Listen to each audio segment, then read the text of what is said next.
It all happens Thursday. Tomorrow on CBS.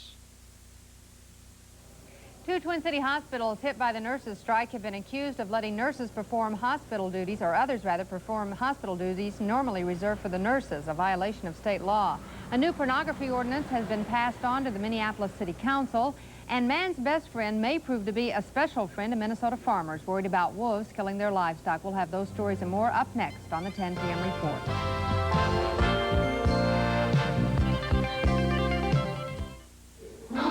For all the taste you've missed in wine, pour a Polo. Instead of Lambrusco, you'll love the taste.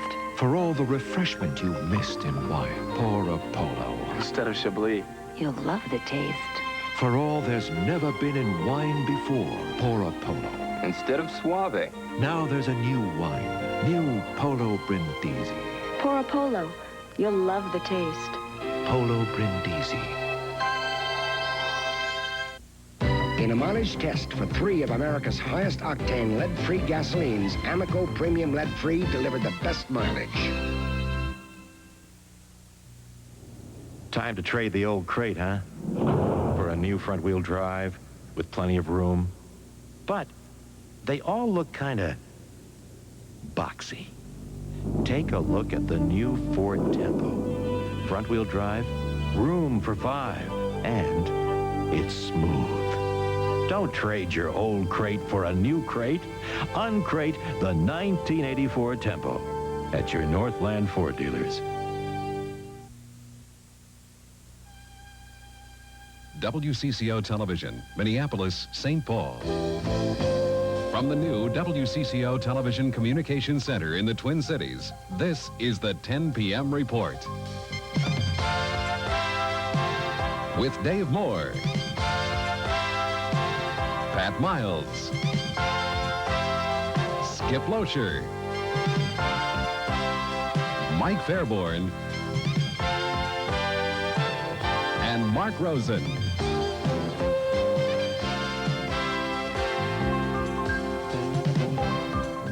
Good evening, everyone. 3 weeks into the Twin Cities nurses' strike, 3 Twin Cities hospitals have been cited by the State Health Department. The first hospital, Mount Sinai, was cited on Monday for allegedly unsanitary conditions. Today, St. Mary's Hospital was accused of violating state rules dealing with medication, and similar charges were leveled against Abbot Northwestern. Pat? And Dave, for the first time, the charges are directly related to the strike's impact on those hospitals. Debbie Ely has the story. The citations stem from the State Health Department's inspections of the 16 struck hospitals. The latest violations are against St. Mary's and Abbot Northwestern hospitals in Minneapolis. St. Mary's is accused of allowing pharmacists to administer oral medication on nursing units where nurses are in short supply because of the strike. Minnesota law states that pharmacists cannot administer medications. St. Mary's officials say that the law has ambiguities and they will challenge it. Abbot Northwestern is charged with a similar violation. Pharmacists there have been adding medication to IVs. The hospital is also accused of providing patients with an outdated Bill of Rights, uncovered soiled linen containers, and a dirty kitchen. Abbot Northwestern officials had no formal comment except to say that they will respond to the charges within 10 days. Meanwhile, more charges are expected later this week against 3 other Twin Cities hospitals. The names of the hospitals and types of violations are not available yet. Debbie Ely, WCCO Television News, Minneapolis. If the hospitals fail to respond to the charges, they could be subject to constant inspection and possibly the loss of federal funding. A potential walkout by nurse anesthetists at Methodist Hospital was averted today. Some of them claim that their working conditions are worse than those for registered nurses who are crossing the picket line. Today, hospital administrators met with them, and the 35 nurse anesthetists said they will remain on the job. When Minneapolis Mayor Don Frazier vetoed a proposed pornography ordinance earlier this year, City Council member Charlie Hoyt lit a candle and vowed to keep its flame alive until a new porn ordinance was passed. Today, a committee of the council approved a new anti-pornography ordinance that's considered a compromise. It, too, takes a civil rights approach to dealing with pornography, but as Caroline Lowe reports, this time with a difference. The latest proposal is much more specific than the vetoed measure. It defines pornography as discrimination against women when they are shown in certain graphic, sexually explicit, and subordinate positions. The plan would allow women to sue people who sell pornography if they feel their civil rights have been violated. Supporters of the veto ordinance were pleased with the action today by the Government Operations Committee.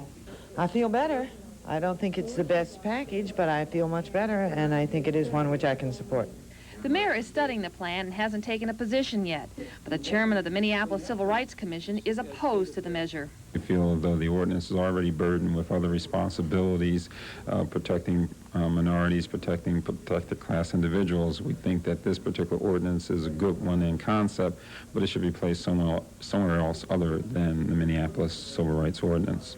The proposal was approved along with the recommendations of a city task force on pornography. The full city council will take up the latest anti-pornography proposals at a meeting on July 13th. Caroline Lowe, WCCO Television News at Minneapolis City Hall. The task force on pornography called for an obscenity ordinance, one that requires opaque covers on pornographic material and increased patrols in neighborhoods with adult bookstores and theaters. Jim? President Reagan is also trying to toughen up some local laws with his campaign to make 21 the legal drinking age. Mr. Reagan went to New Jersey high school today to warn teenagers about the possible tragic results of drug and alcohol addiction. It's stupid. Don't fall for that stuff about life in the fast lane. That's where all the accidents take place. The president may be called a great communicator, but his drinking message was best delivered today by a young drunk driver who has paid a paralyzing price. You see, I got 10 fingers here that don't grip, don't grasp onto nothing. I got 2 legs here that don't move. You drink and drive. I assure you that something like this will happen to you. I don't mean to scare you, but you go out there, you ignore my message, I'll guarantee it. The president wants every state to establish a 21-year-old legal drinking age. He's backing a bill which would penalize states that don't go along by withholding federal highway funds. Pat? Thanks, Jim. A collision between 2 crop spraying planes has left 2 men dead. It happened about 3 miles east of Warren just after 11 o'clock this morning. 2 pilots, 52-year-old Daniel Eiles of Bagley and 50-year-old Conrad Chandler of Lake Elmo, were killed. Both men worked for the same spraying service. A collision between a car and a truck claimed the life of an 8-year-old St. Paul boy today. Brian Lane died in the crash at the intersection of Highway 10 and County Road 8. His mother, brother, and sister are in critical condition. And 24-year-old Stephen Carr was indicted today on charges of planting bombs in Minnesota, Iowa, Wisconsin, and also Illinois. Carr remains under guard at St. Paul Ramsey Medical Center, where he is recovering from burns he received when a pipe bomb exploded in his rental car in Mason City. A Minneapolis federal grand jury returned that indictment. Dave?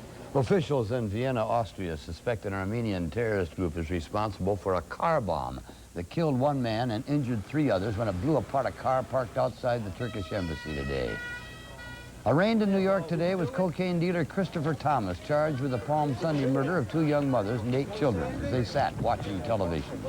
Appearing in a Philadelphia court today were 2 Virginia death row escapees who were captured last night, the last of 6 death row killers who had escaped May 31st. This first-class mess. The mess is a first-class flood that has taken a $2 billion toll on Midwestern farm fields. That story coming up in a moment. There are 2 forms of energy you can use to boil an egg. One costs less. There are also 2 ways to heat water for your shower. Again, one costs less. A load of laundry will dry soft and fluffy using either energy, though one will do the job for less money. What is this lower-cost fuel? Or natural gas, of course. Northern and your local utility are working to make sure gas remains the best energy for your home, today and in the future. All across Minnesota, banks are quietly notifying their customers that they're raising the price of checking, while the customers are not so quietly reacting.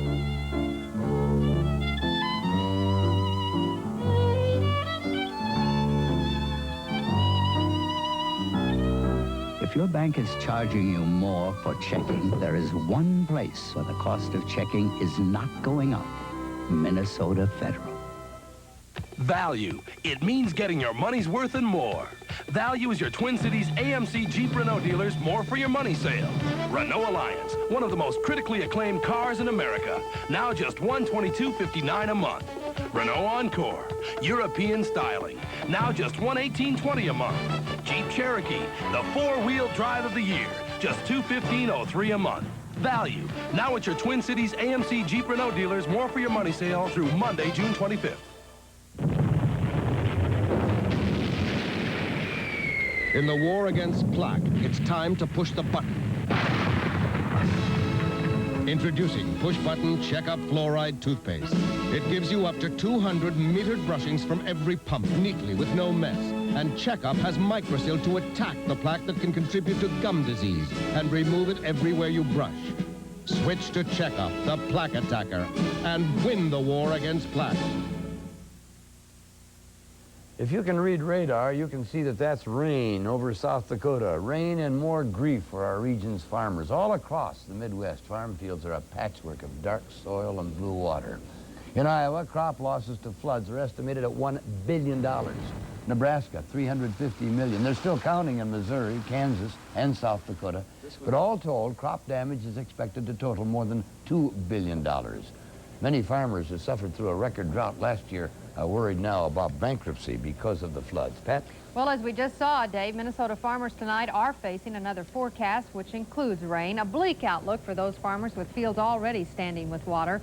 Officials say from Jordan to Mankato, the Minnesota River is flooding cropland, especially in the low-lying farmlands. Crop losses are expected to be substantial, and at least 2 counties are already thinking about asking for federal aid. Farmers have just about a week left now to replant those flooded crops in order to harvest on time. Northern Minnesota farmers face a problem unique to their region, that is wolves killing livestock. It's illegal, but some farmers have been striking back, killing an estimated 250 wolves each year. Today, a special dog was brought to the Twin Cities. The environmentalists hope it will allow farmers and wolves to live in peace. Colleen Needles reports. For all the attention she attracted today, you'd have thought this dog was a world champion. And while she hasn't won any medals, environmentalists say she is a breed apart. For centuries, dogs like this one have been used to guard sheep and cattle in Europe. And now hundreds are being used in Oregon to protect sheep from coyotes and cougars. Moxie was raised out in Oregon with sheep, and it was intended that she would bond with the sheep and protect them. But she loved the cattle, and she loved the newborn calves and spent all of her time with them. So they said, aha, we know where she belongs. She belongs in northern Minnesota protecting cattle, and so that's why she's here. Soon, Moxie will be living on a northern Minnesota farm where she'll be put in charge of a herd of cattle. Her trainers say she is large enough to kill attacking wolves, but is meant merely to scare them off. We call that passive defense, but just the presence of the dog, I think, may go a long way toward deferring depredation by wolves or coyotes. For all their success in Europe, trainers aren't sure how these dogs will fare in Minnesota because the wolves here are larger than the European variety and travel in packs. There are a few dogs already guarding cattle in northern Minnesota, and the dogs' trainers say they'd like to continue the experiment. They're asking Congress for $60,000 to conduct a 2-year study in northern Minnesota. And that, wildlife people say, is the best chance the wolves and the farmers have for a peaceful coexistence. Colleen Needles, WCCO Television News, the Twin Cities. Minnesota put more people to work last month than ever before in the state's history. The number of employed rose by 35,000 jobs over the month of April. The figures look good in all areas, including construction, trade, and also manufacturing jobs. Optimistic officials say Minnesota has recovered from the jobs lost during our last recession, but they do warn that huge federal deficits could cause another severe recession as early as next summer. Jim? Pat, millions of illegal aliens may soon become legal residents of the United States because the House of Representatives today passed the immigration bill.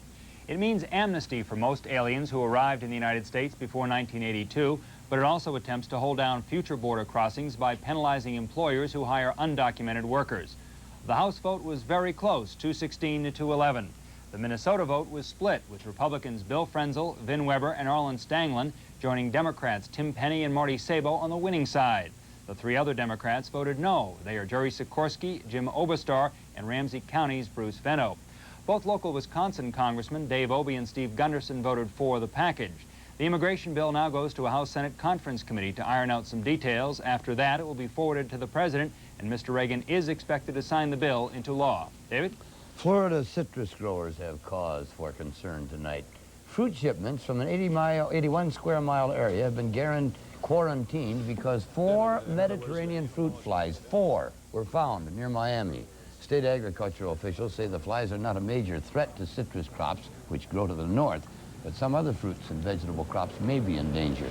Medflies devastated California's citrus crop 3 years ago, you'll recall. My heavens, there isn't a farmer who is safe in this country, it seems, tonight from all sorts of devastating natural Well, at least disasters. we can't blame that one on the weather, No? okay? Well, yes, you can. The weather of that kind broods those flies. Is that right? All right, now we get blamed for the med flies. Okay.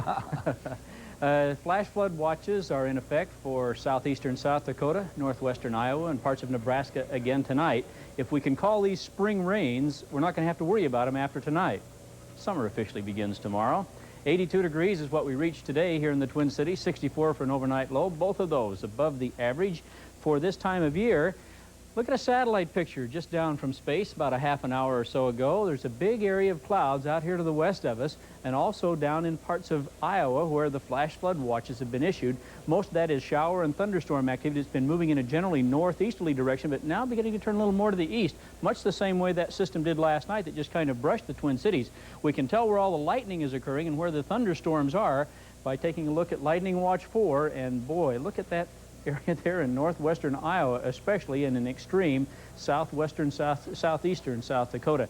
On the radar summary, it looks like this. Big areas of thunderstorms right through the central part of South Dakota, extending over into Iowa, and back in the Rockies, especially in Montana now, a severe thunderstorm watch remains in effect until midnight tonight for a large area of eastern Montana and the western Dakotas. All of that due to some heavy thunderstorm activity that's continuing to develop and build along a low pressure area that's centered right back in Montana right now. That's going to move ever so slowly and closer to us throughout the day tomorrow and bring us closer to the moisture that's just to the southwest of us. And so we're still forecasting a good chance of some shower and some thunderstorm activity, most likely by tomorrow afternoon.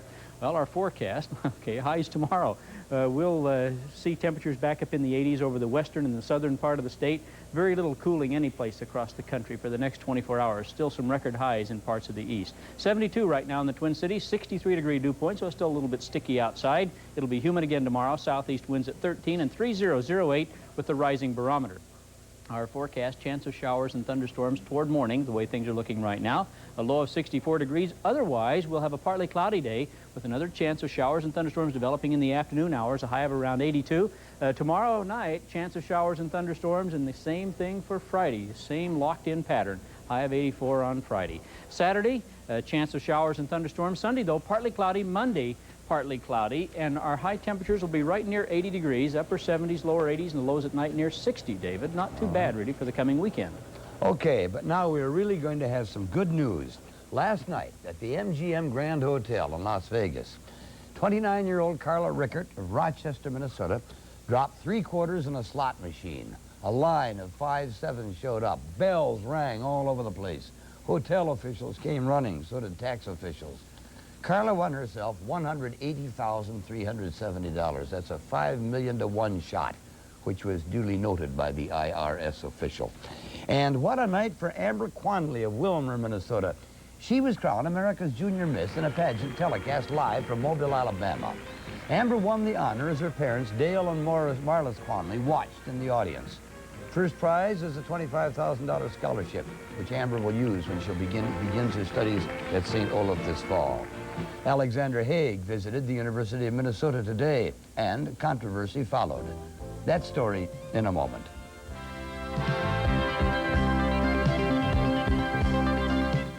I like this beer the best. It tastes better. Don Mellenthan picked fully Croissant Old Style Light in a taste test against his favorite light beer. Miller Lite.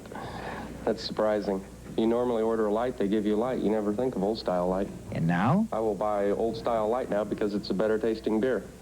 It's a full-bodied, light beer. And it's fully Croissant. The Croisening must make it work because it tastes good. Old Style Light. Taste the difference Croisening makes in a light beer. If you can have a light beer with taste, why not buy Old Style Light? Who called Tudorville? Somebody used that new long-distance phone company, and they only called 30 miles over to Tudorville. Did you call Tudorville? So she says to me, and I... If it's in your bell zone, why use anybody but Northwestern Bell? It often costs less, and you can dial it fast. Tudorville, what? Tudorville, what? Did you call Tudorville? Who wants to know? Know your bell zone. It could save you money. All right, nobody leaves the house till I find out who called Tudorville. 50 years ago, I never imagined there'd be such a lot of us here. It feels good having the house full of family.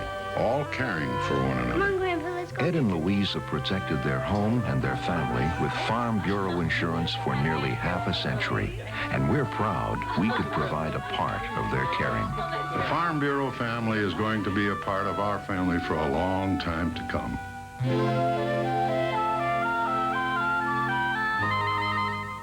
On the next Soap, the Major takes a prisoner. Don't miss Soap tonight at 10:30 on WCCO television. It's been more than a year since Alexander Haig resigned as Secretary of State, but time has not diminished the controversy surrounding Mr. Haig's hardline views on foreign policy. And when he came to the Twin Cities today, protesters followed. Marcia Fleur reports.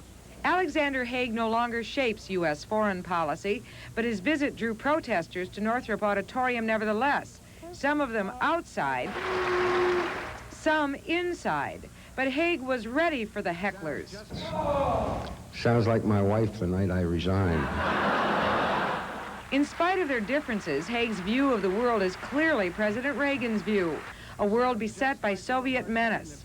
Haig doesn't dismiss those who want a nuclear freeze, but he thinks they need to be educated. It is the responsibility of national leaders to use what Teddy Roosevelt referred to as the bully pulpit, to patiently, carefully, and moderately explain the realities of the international nuclear scene. As for Central America, Haig believes the U.S. must support rightist regimes considering the alternative. If you are recommending policies in which we let those who are supporters of democracy and peaceful change swing in the breeze because of a shortcoming in their structure, then you've accepted the greater evil.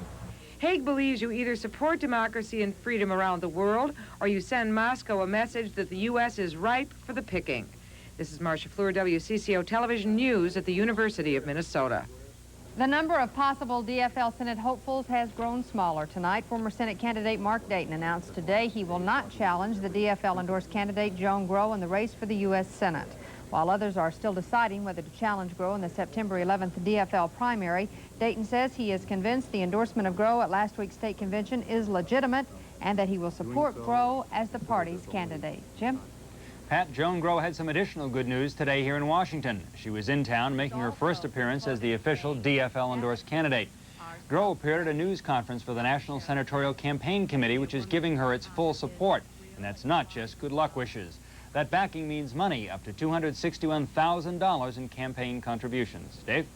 Viola, Gaetti, and Herbeck all made significant contributions to the Twins' cause tonight at the Metrodome. Mark Rosen with the story in a moment.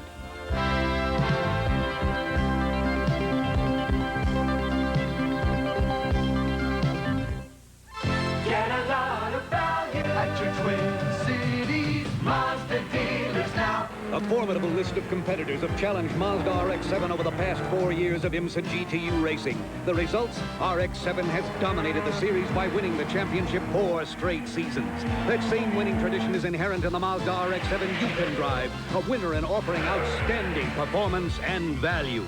Be your Mazda dealer in Minnetonka, White Bear, St. Paul, Richfield, and Brooklyn Center. At National Car Rental, you can stretch a 4-day vacation into a full week without paying extra for it. Because when you rent for the first 4 days at our regular rate, we give you the next 3 days at no extra charge on any car, up to a full-size 4-door. At National, we want you to stretch something besides your vacation, your money. You deserve national attention. As long as people will dream, people will tell themselves their dreams are too frivolous, too expensive, too irresponsible, or just too self-indulgent. But at the First Banks, we think getting what you dream about is just as important as getting what you need. And now we have money to lend for both, so don't sleep on it too long. If you think all peanut butters taste the same, taste the peanutty difference of Jif. That's the difference. Just smell the difference. Then, See the difference. And Taste the difference. Jif. I tried the other big brands and chose Jif. It tastes more like fresh roasted peanuts. Taste the difference in Jif. Choose the difference. A strong team effort by the Twins under the Metrodome tonight. Mark? Dave, before we talk about the Twins, you know, you mentioned that Miss Junior Miss pageant tonight. Right. You know, why is it that Minnesota only seems to be able to finish first in beauty pageants? You know, World Series, Super Bowls, vice presidents? Well, we got to work on that. We don't have any coaches. The Twins beat Cleveland 8-2, Dave. Cleveland, you know, reminds me of the Twins of a year ago. I think if you want to be a contender, the formula is beat up on the poor teams and split with the good ones. The Twins need to keep hammering teams like Cleveland. Twin starter Frank Viola became a papa last night. His wife Kathy gave birth to son Frank III. And the old man did quite a job shutting out the Indians on 4 hits until the 8th. Viola struck out 6, winning his 6th. Ron Davis, who has been unhittable, came on to mop up. Ken Herbeck feasted on Cleveland pitching, slamming this triple, 2 doubles, and a single. 4 for 5 for the Twins' first baseman, who raised his average to .305. A good crowd, over 19,000 at the Dome. Gary Gaetti also had a big night. He made a couple of nifty plays at third and also broke the game open with this 3-run double. Ron Davis has now retired 16 batters in a row, 30 of the last 31. The Twins and Cleveland wind up their series tomorrow afternoon at the Dome. It will undoubtedly be the toughest signature in Calvin Griffith's life, but also his most lucrative. Calvin and Thelma Haynes will sign the ownership of the Twins over to Carl Pohlad for approximately $32 million. The changing of the guard will take place at home plate just prior to Friday night's game with the Chicago White Sox. And how do the players feel about their new owner? I talked with outfielder Tom Bernansky. I think everything's fine the way it is. I know that Billy needs to make a couple moves and get a couple players he'd like to have. And I'm sure as soon as everything settles down around here that he will get his wishes and he'll be able to get the players he thinks will help us win the title. I think that we're maybe 1 or 2 players away. And if we can get those kind of players that Billy thinks we need, then hopefully there won't be any stopping us. It could take the American League owners anywhere from 2 to 4 weeks to approve the sale. I don't expect Pohlad to shake the organization up in a hurry. He would like to name a new president to run the club on a day-to-day basis. I think the man who will be near the top of Pohlad's list is current Twins vice president Howard Fox. Harvey McKay's name has been mentioned, but there is little or no chance that McKay will end up as president. McKay's main concern was assuring local ownership of the Twins. In fact, he told me tonight that the fact that his name is even mentioned is a joke. He'll be involved, but not as president. In the American League tonight, as we mentioned, the Twins over Cleveland by the score of 8-2. Texas and California, the Angels were trailing 1-0 in the second inning. Milwaukee has defeated Toronto by the score of 5-4. Oakland over Kansas City 8-1. The Yankees and Detroit are 6-all in extra innings. Baltimore has defeated Boston by the score of 4-1. And Chicago-Seattle scoreless in the first. In the National League, Atlanta over San Francisco. St. Louis has shut out Montreal. The Mets over Philadelphia. Pittsburgh defeated Chicago. Cincinnati 4-2 over Los Angeles. The State Fairgrounds track has been the site of hundreds of auto races over the years, but this afternoon it was filled with pedal pushers. 50 of Minnesota's top cyclists turned out at the Fairgrounds Oval for the U.S. Cycling Federation State Track Championships. The 23 races in all took place today, with the top 3 finishers in each clinching a spot in the national championships, which will take place this August in Colorado. Roberto Duran has said no mas for the final time. The 33-year-old fighter announced his retirement 5 days after Thomas Hearns knocked him to the canvas.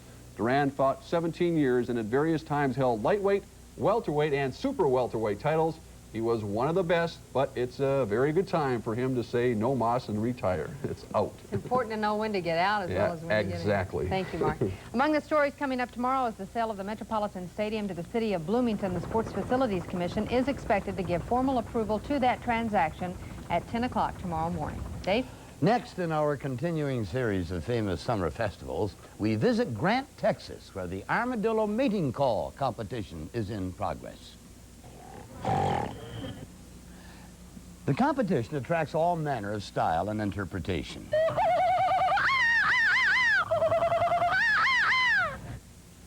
But has anyone ever actually heard an armadillo mating call? An armadillo mating call. And I just figured that everybody else was making up their own, and you have your own ideas of what an armadillo does when it's going to mate. Yes, but this is a family newscast, so this story will end right here. While the rain will resume tomorrow. Until tomorrow, thank you, and good night.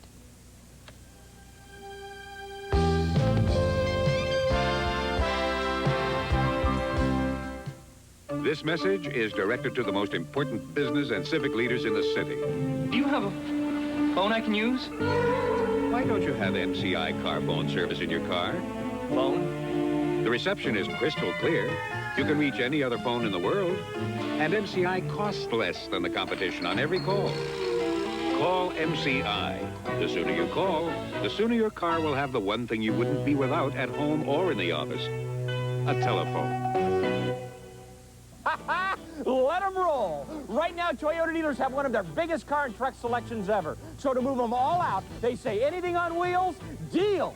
Bring in your old car or truck, roller skates, skateboards, anything on wheels can be taken in on trade. Talk about deals on wheels. Trade your baby's buggy on these Corollas. Trade your 3x on a 4x. Anything on wheels deals, even your Toyota dealer. Roll on in now. We're turning wheels into deals. Who took my wagon?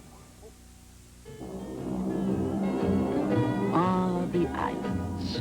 Too bad your luggage won't be going there with you.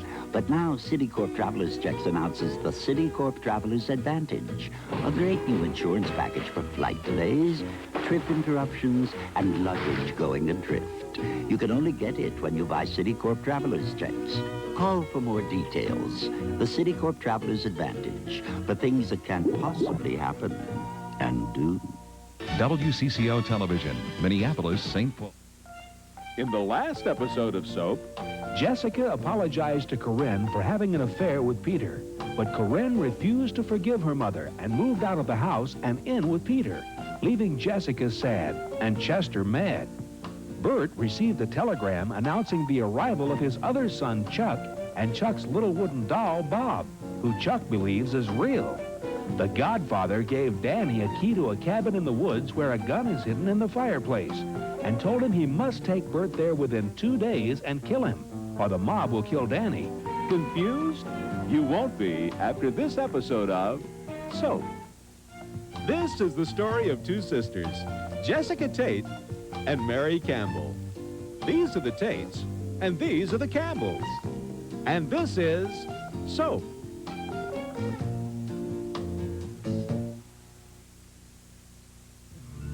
There are a lot of potato chips you can buy, but some contain preservatives, and some use additives. But one is cooked exclusively in cholesterol-free corn oil. Barrel of Fun. No preservatives, no additives. Pure golden corn oil for a light, crispy taste. Come to think of it, there aren't that many potato chips to choose from after all. Just Barrel of Fun. Oh, sorry, Vern. Didn't mean to wake you up. I just didn't want you to miss that sale them boys at Hansford Pontiac's cooked up. They got all them Sunbirds on sale, Vern. Got your hatchbacks, your coupes, your sedans, the whole shooting match is on sale, Vern. A veritable extravaganza at Hansford Pontiac. Now, going back to sleep, Vern. You still got a couple hours. Oh, Vern, I like the little bear. Meet Nick Martinelli. He knows where he's going. He knows what he...